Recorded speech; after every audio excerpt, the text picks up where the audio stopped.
کہ کھانے کے بعد پانی نہ پیو، کھانے کے بعد پانی نہ پیو. سنا ہوگا آپ نے، سب سنتے ہیں کھانے کے بعد پانی زہر ہے، یہ ہے فلانا ڈمکانا ہے.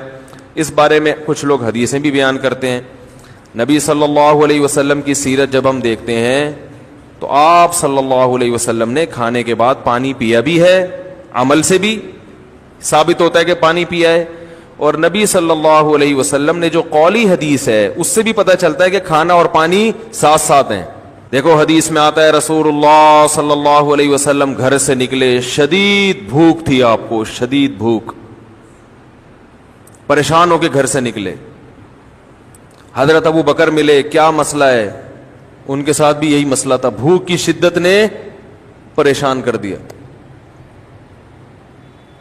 حضرت عمر کا بھی یہی مسئلہ، بھوک کی شدت نے پریشان کر دیا. یہ تینوں اصحاب جا رہے ہیں. ایک صحابی نے کہا